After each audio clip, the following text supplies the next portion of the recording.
Bismillahirrahmanirrahim. Assalamualaikum warahmatullahi wabarakatuh. Selamat berjumpa kembali dengan Ibu pada pembelajaran kimia. Pada kali ini Ibu akan membahas materi elektrokimia, khususnya sel volta, di mana untuk materi sel volta ini merupakan penerapan dari reaksi penyetaraan redoks yang udah kita pelajari sebelumnya. Baiklah, kita mulai aja langsung materi yang akan kita bahas hari ini, yaitu elektrokimia. Apa itu elektrokimia? Elektrokimia merupakan ilmu yang mempelajari hubungan antara reaksi redoks dengan aliran elektron atau aliran listrik. Reaksi redoks yang berlangsung dalam suatu sel itu disebut dengan sel elektrokimia. Sel elektrokimia merupakan suatu sistem yang terdiri dari atas dua elektrode, yaitu anoda dan katoda, serta larutan elektrolit. Kemudian, sel elektrokimia itu terdiri dari dua. Yang pertama itu adalah sel volta atau disebut juga dengan sel galvanik. Yang keduanya sel elektrolisis. Sekarang akan kita lihat apa perbedaan dan kesamaan dari dua sel ini. Kita lihat perbedaan sel volta dengan sel elektrolisis.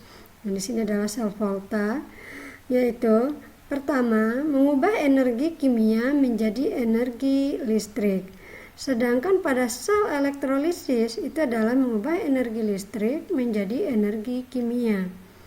Kemudian, pada sel volta itu terjadi reaksi redoks spontan. Sedangkan pada sel elektrolisis, reaksi redoksnya tidak spontan. Kemudian, pada sel volta itu ada katoda, di mana itu merupakan kutub positif. Sedangkan anoda itu kutub negatif, atau kita singkat dengan kapan. Katoda, K-nya katoda, P-nya positif, A-nya anoda, N-nya negatif. Jadi, katoda positif, anoda negatif. Sedangkan pada sel elektrolisis, itu katodanya negatif, dia punya kutub negatif, sedangkan anodanya kutubnya positif. Jadi disingkat dengan KNAP, katoda negatif, anoda positif. Jadi jangan terbalik ya, kutub antara sel volta dengan sel elektrolisis itu beda. Kalau sel volta katodanya yang kutub positif, anodanya kutub negatif. Sedangkan sel elektrolisis katodanya kutubnya negatif, anodanya positif. Jadi kalian tinggal mengingat sel volta kapan, sel elektrolisis kenapa. Jadi biar tidak ketukar ya. Kemudian untuk sel volta itu contohnya baterai dan aki. Ya, baterai itu adalah dia mengubah energi kimia menjadi listrik. Begitu juga aki. Sedangkan pada sel elektrolisis itu contohnya adalah proses penyepuhan logam. Itu energi listrik yang menjadi nanti energi kimia. Lalu apa persamaan antara sel volta dengan sel elektrolisis? Persamaannya, yang pertama dia mempunyai elektroda, yaitu ada katoda, anoda, serta larutan elektrolit. Yang keduanya, di katoda itu terjadi reaksi reduksi, di anoda terjadi reaksi oksidasi. Jadi sama ya. Di sini katoda dan anoda di sini sama. Di katoda itu selalu terjadi reaksi reduksi dan di anoda terjadi reaksi oksidasi. Cuma beda kutub. Nah, sekarang kita lihat materi yang akan kita bahas adalah yang pertama itu adalah sel volta. Jadi sel elektrolisis kita bahas setelah ini ya. Nah, apa itu sel volta? Sel volta atau disebut dengan sel galvanik itu merupakan sel elektrokimia yang dapat menghasilkan energi listrik yang disebabkan oleh terjadinya reaksi redoks spontan.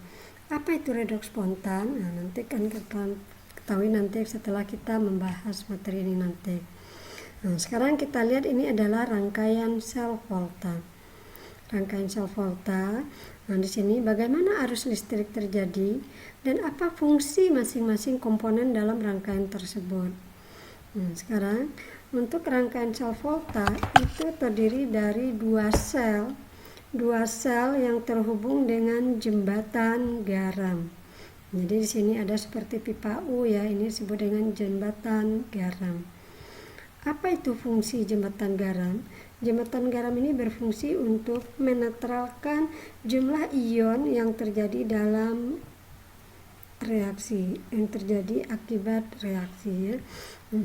Jembatan garam ini adalah berupa agar yang kita isi pipa U ini dengan agar ya, yang di dalamnya terdapat garam, ya bisa garam KNO3 atau garam KNaCl ya. Nah, kemudian di sini ada larutan di dalam tabung gelas kimia ini, ada larutan elektrolit yaitu larutan ZnSO4 dan di sininya larutan CuSO4. Ini merupakan larutan elektrolitnya ya. Kemudian ke dalam larutan elektrolit ini dimasukkan elektroda Zn. Nah, jadi elektroda Zn dicelupin ke dalam larutan yang mengandung ion Zn2+.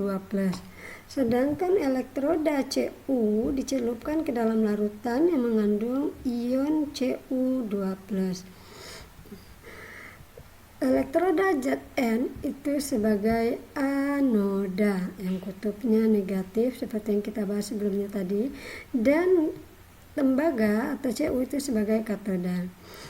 Pada anoda itu akan terjadi reaksi oksidasi ya. Jadi Zn akan mengalami reaksi oksidasi. Nah, reaksi oksidasi itu adalah reaksi yang melepaskan elektron. Jadi elektron itu mengalir dari Zn melalui kawat penghubung menuju ke elektroda Cu. Ya, jadi elektron yang mengalir tadi ditangkap oleh ion Cu2+ menjadi Cu yang akan mengendap pada elektroda Cu. Makanya pada elektroda Cu terjadilah penambahan, sedangkan pada elektroda Zn terjadi pengurangan.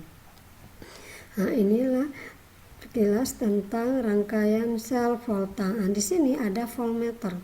Voltmeter ini nanti akan membaca berapa voltase yang dihasilkan dari arus listrik yang dihasilkan dari Zn dengan Cu ya, yang Zn yang melepaskan elektron yang diterima oleh Cu. Kemudian kita lihat tadi bahwa pada Zn itu terjadi reaksi oksidasi atau di anoda ya. Di anoda itu terjadi reaksi oksidasi. Nah, yang mengalami reaksi oksidasi itu tadi adalah Zn. Zn itu berubah menjadi Zn2+ tambah 2 elektron. Nah, ini kalian udah belajar kemarin tentang penyetaraan redoks ya. Kenapa tambah 2 elektron? Karena di sini ada muatannya 2+, supaya dia sama muatannya makanya tambah nih 2 elektron. Kemudian di katoda terjadi reaksi reduksi. Yaitu tadi elektrodanya Cu ya, Cu2+ ditambah 2 elektron menghasilkan Cu. Kemudian reaksi oksidasi dan reduksi ini kita gabung akan mendapatkan reaksi redoks. Syaratnya reaksi ini, oksidasi reduksi ini kita gabung, kita jumlahkan. Elektron yang dilepas dengan elektron yang diterima itu harus sama. Kalau tidak sama berarti kita cari dulu KPK-nya supaya sama seperti materi penyetaraan kemarin. Makanya untuk belajar sel volta kalian udah paham tentang penyetaraan reaksi redoks. Maka didapatlah penjumlahannya, elektronnya coret, Zn ditambah Cu2+ menghasilkan Zn2+ tambah Cu. Nah, di sini disebut dengan reaksi sel. Nah, kemudian reaksi sel ini dituliskan dalam bentuk notasi sel. Notasi sel, penulisan notasi sel itu yang di sebelah kiri itu adalah untuk reaksi oksidasi dan di sebelah kanannya adalah untuk reaksi reduksi. Kemudian yang untuk yang oksidasi itu adalah Zn berubah menjadi Zn2+, dan untuk reduksi itu Cu2+ berubah menjadi Cu. Nah, sekarang apa artinya ada garis 1 dan garis 2? Garis 1 itu menunjukkan perubahan fase atau wujud ya, dari Zn logam menjadi Zn2+ larutan. Begitu juga ini Cu2+ itu berupa larutan berubah menjadi logam Cu. Kemudian garis 2 itu menunjukkan adalah jembatan garam yang menghubungkan antara anoda dengan katoda. Jadi jangan sampai terbalik ya rumus notasi sel. Ingat, oksidasi, reduksi. Sekarang kita lanjut contoh soal. Bagaimana cara menuliskan notasi sel untuk reaksi Fe ditambah Cu2+ menghasilkan Fe2+ ditambah Cu yang berlangsung pada keadaan standar dengan konsentrasi masing-masing larutan 0,1 m. Nah, di sini dimintanya untuk menuliskan notasi sel. Ya, ini mudah, cuma nulis notasi sel. Kalian lihat mana dulu oksidasi dan mana yang reduksinya. Nah, di sini kita buat reaksi oksidasi itu adalah reaksi yang biloksnya naik. Nah, yang biloksnya naik Fe dari 0 menjadi 2. Jadi adalah Fe menjadi Fe2+ itu oksidasi. Sedangkan yang reduksi dari Cu2+ menjadi Cu itu reaksi reduksi. Maka bisa ditulis notasi selnya. Oksidasinya adalah Fe menjadi Fe2+, garis 2, reduksinya adalah Cu2+ menjadi Cu. Nah, inilah jawaban soal nomor 1. Mudah ya. Mudah-mudahan kalian gampang nanti menuliskan notasi sel. Jangan sampai terbalik. Oksidasi, kemudian sebelah kanan reduksi. Sekarang kita lanjut soal yang nomor 2. Soal yang nomor 2, suatu sel volta dinyatakan dengan notasi berikut. Nah, ini soalnya diberikan notasinya. Ya, beda dengan tadi reaksi sel diminta notasi, sekarang udah ada notasinya. Yang ditanya, tuliskan reaksi oksidasinya. Nah, gimana cara nulis reaksi oksidasi? Kita lihat mana yang oksidasi di sini. Yang oksidasi itu adalah di sebelah kiri. Berarti CO menjadi CO2+. Maka kita tulis reaksi oksidasi CO menjadi CO2+ ditambah 2 elektron. Dia melepaskan 2 elektron karena muatannya 2. Kemudian reaksi reduksi itu ada yang di kanan, yaitu Ni2+ tambah 2 elektron menjadi Ni. Kemudian pertanyaan yang C, tuliskan persamaan reaksi selnya. Nah, reaksi sel itu adalah penjumlahan dari setengah reaksi oksidasi dan setengah reaksi reduksi. Syaratnya kita menjumlahkan itu elektron yang dilepas dengan elektron yang diterima itu harus sama. Maka karena elektronnya udah sama, maka didapatlah reaksi selnya. CO ditambah Ni2+ menghasilkan CO2+ ditambah Ni. Nah, ini notasi selnya ya. Reaksi selnya. Kemudian tentukan logam yang bertindak sebagai katoda dan anoda. Kita tahu tadi di katoda itu terjadi reaksi reduksi, di anoda terjadi reaksi oksidasi. Nah, di katoda reaksi reduksi. Siapa mengalami reduksi? Itu adalah Ni2+ tambah 2 elektron menjadi Ni. Nah, maka yang bertindak sebagai katodanya itu adalah logam Ni. Sedangkan anodanya oksidasi itu adalah logam Co. Jadi katodanya logam Ni, anodanya logam Co. Kemudian yang E, dari dan ke arah logam apa elektron mengalir dalam sirkuit? Nah, kita tahu bahwa elektron itu mengalir dari anoda ke katoda, karena anoda yang reaksi oksidasi yang melepaskan elektron. Jadi dari mana? Itu dari logam Co menuju logam atau ke elektroda Ni ya. Baiklah, ini adalah jawaban yang nomor 2. Ini mudah ya, mudah-mudahan kalian nanti paham. Nah, sekarang kita lanjut potensial elektroda standar. Kita tahu bahwa arus listrik yang terjadi pada sel volta disebabkan karena elektron mengalir dari elektroda negatif ke elektroda positif. Hal ini disebabkan adanya perbedaan potensial antara kedua elektroda tersebut. Oleh karena potensial elektroda tidak dapat diukur, maka harus digunakan elektroda lain sebagai pembanding atau standar. Elektroda pembanding yang biasa digunakan itu adalah elektroda hidrogen, karena elektroda hidrogen yang dianggap memiliki nilai potensial elektrodanya sama dengan 0. Nah, dengan demikian dapat ditetapkan harga N0 dari logam-logam dengan membandingkan harga N0 elektroda hidrogen yang disebut dengan potensial elektroda standar logam-logam. Nah, di sini kalian bisa lihat tabel potensial elektroda standar. Nah, di sini ada nilai potensial reduksi, itu adalah dari logam K sampai ada AU ya. Di sini merupakan potensial reduksi semuanya ya. Nah, kalau kita lihat nilai N0-nya, ya, semakin besar nilai N0-nya, maka dia akan semakin mudah reduksi. Sebaliknya, jika nilai N0-nya semakin kecil, maka semakin mudah oksidasi. Nah, nanti sini kalian bisa lihat. Untuk menghitung nilai potensial sel secara teoritis ya, tanpa melakukan percobaan secara teoritis, yaitu kita menggunakan rumus potensial sel standar, yaitu rumusnya adalah N0 sel sama dengan N0 red dikurangi dengan N0 ox. Nah, ini yang perlu kalian ingat ya, N0 red dikurangi dengan N0 ox. Nah, jika nanti N0 selnya nanti didapat hasilnya positif atau besar dari 0, maka dikatakan reaksi spontan atau dapat berlangsung. Sekarang kita lihat Dirac volta ya. Nah, untuk menentukan reaksinya dapat berlangsung atau tidak, itu bisa juga kita lihat dari Dirac volta. Nah, Dirac volta merupakan urutan unsur-unsur logam berdasarkan harga potensial elektroda standar. Ya, jadi dia disusun berdasarkan nilai potensial elektroda standar.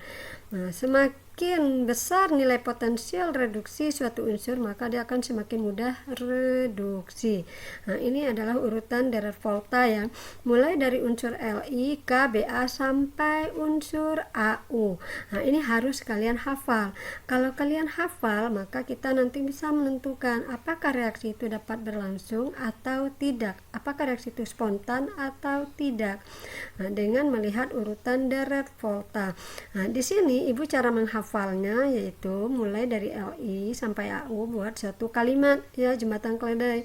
Nah, apa itu? Nah, Li, lihat kalau Bapak Kaisar nanti meninggal, alam mana zaman, cari VCD Koni, senang pembangunan hotel, cupuk hangus agak pahit au ya. Nah, itu ibu yang bikin kalimatnya, kalian boleh silakan yang lain ya. Yang penting kita hafal susunan Dirac volta. Kemudian di sini atom hidrogen, ini hidrogen itu nilai N0-nya adalah 0. Ini sebagai pembanding standar tadi ya. Nah, kalau kita lihat dari hidrogen ke kanan ya, ke kanan, semakin dia ke kanan itu nilai N0-nya semakin besar, bertanda positif, jadi semakin mudah reduksi. Nah, sedangkan semakin dia ke kiri dari hidrogen itu nilai N0-nya semakin kecil, bertanda negatif, maka dia akan mudah oksidasi. Nah, jadi di sini yang perlu kalian ingat, untuk logam elektroda yang mempunyai N0-nya nanti lebih kecil, maka akan mengalami oksidasi. Jadi dia berfungsi sebagai anode. Jadi menentukan nanti mana anodenya, itu lihat nanti yang nilai potensial elektrodenya. Kalau nilai potensial elektrodenya kecil, berarti dia sebagai anode. Kemudian kalau N0-nya lebih besar, itu mengalami reduksi ya, sebagai katoda. Jadi yang lebih besar nilai N0-nya,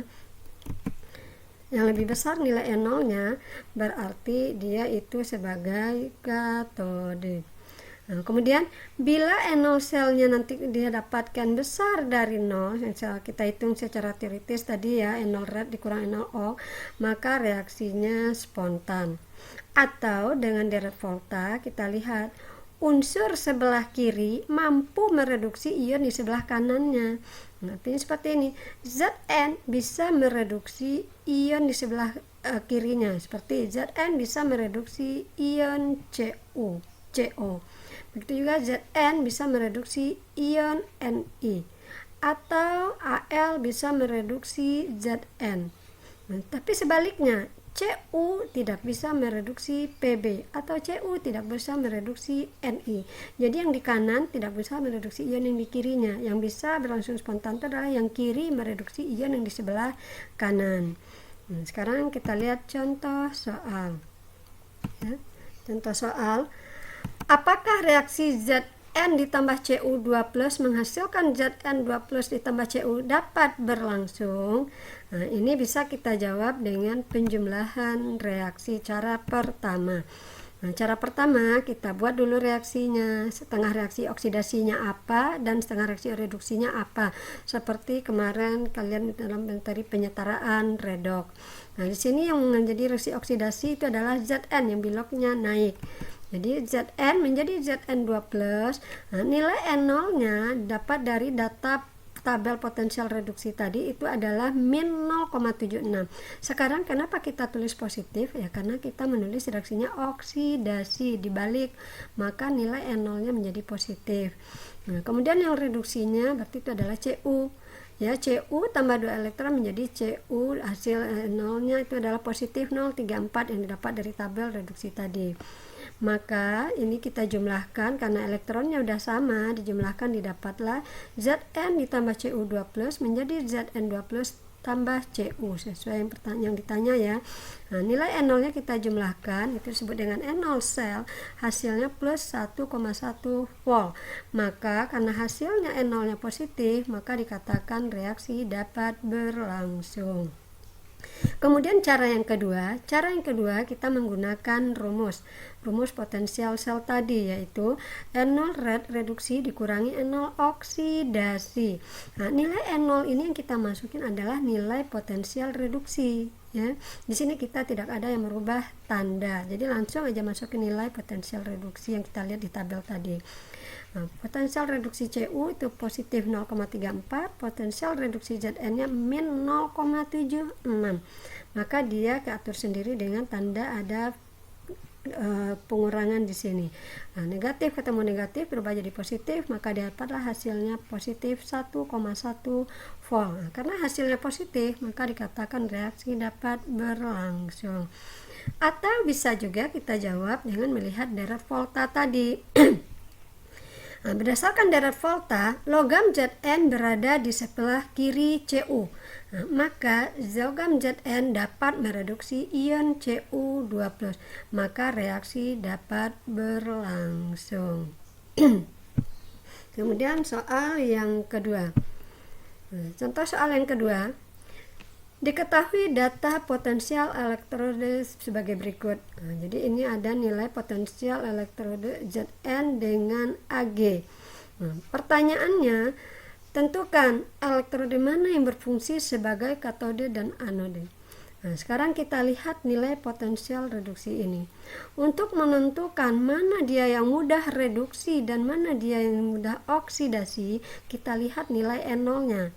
N0 yang paling besar seperti yang Ibu jelaskan tadi itu akan mudah reduksi. Nah, di sini di antara dua ini, dari dua logam ini yang paling besar nilai N0 itu adalah Ag.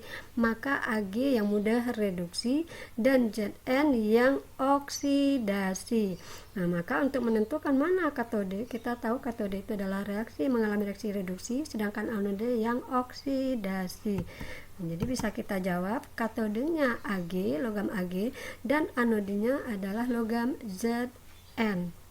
Nah, kemudian yang kedua, besarnya potensial sel. Nah, di sini kita langsung aja menggunakan rumus biar cepat, nggak usah lagi menggunakan penjumlahan tadi. Biar mudah, kita langsung menggunakan rumus N0 sel sama dengan N0 red dikurang N0 ok. Nah, dengan memasukin nilai potensial elektrode tadi. Nah, elektroda Cu itu adalah 0,80 ya reduksinya, yang ok-nya adalah Zn tadi min 0,76. Maka didapatlah hasil penjumlahannya positif 1,56 volt. Karena hasilnya positif, nah maka ini bisa kita jawab yang D nih, maka reaksi berlangsung spontan. Nah, kemudian yang C-nya untuk menuliskan notasi sel, seperti yang Ibu jelaskan tadi, notasi sel itu jangan sampai terbalik. Yang pertama kita tulis oksidasi dulu, jembatan garam, baru reduksi. Oksidasinya itu adalah Zn, jadi Zn dengan reduksinya Ag, ya. Kemudian ingat, oksidasi adalah dari yang biloxnya naik, yang reduksi bilox yang turun. Kemudian yang D itu karena hasil NO selnya positif, maka reaksi berlangsung spontan. Mudah ya, mudah-mudahan dari dua contoh soal yang Ibu berikan ini kalian bisa paham dan mengerti, bisa mengerjakan soal latihan berikutnya. Nah, terakhir Ibu akan memberikan soal latihan buat kalian kerjakan nanti ya.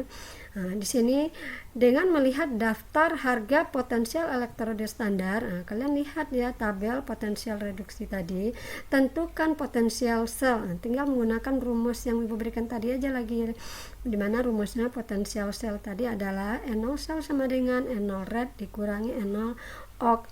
NO red ox-nya ya kalian lihat tabel potensial reduksi. Udah, Ibu rasa cukup sampai di sini. Mudah-mudahan apa yang Ibu berikan tadi kalian bisa mengerti, kalian bisa paham, dan bisa langsung mengerjakan soal latihan yang Ibu berikan. Ibu sudahi dengan Assalamualaikum warahmatullahi wabarakatuh.